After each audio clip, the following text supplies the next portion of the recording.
స్త్రీలకు ఎప్పుడైనా యోని మార్గంలో దురదగా ఉన్నా, అక్కడ రకరకాలుగా ఏదైనా ఇరిటేషన్స్ ఉండి కొంచెం బ్యాడ్ స్మెల్ వచ్చి ఇబ్బంది కలుగుతూ ఉన్నా, ఆ సందర్భాల్లో క్లీన్ చేసుకోవటానికి వేప నీరు బాగా ఉపయోగపడుతుంది.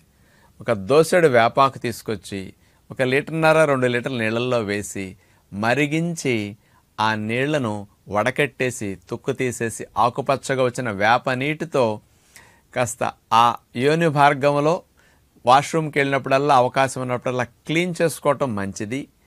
క్లీనింగ్ అయిన తర్వాత ఆ ఇన్ఫెక్షన్ తగ్గడానికి, దురద తగ్గడానికి ఒరిజినల్ క్వాలిటీ తేనె తీసుకుని వేళ్లకు పూసేసి యోని మార్గంలో వేలు పెట్టి ఆ తేనె గనక లోపల పూసేస్తే anti fungal, anti bacterial, anti inflammatory properties న్యాచురల్గా కలిగి ఉన్న తేనె ద్వారా ఆ భాగాల్లో దురదలు చాలా బాగా తగ్గుతాయి, రాకుండా కూడా ఉంటాయి. ఆ భాగాల్లో బ్యాడ్ స్మెల్ పూర్తిగా తగ్గుతుంది.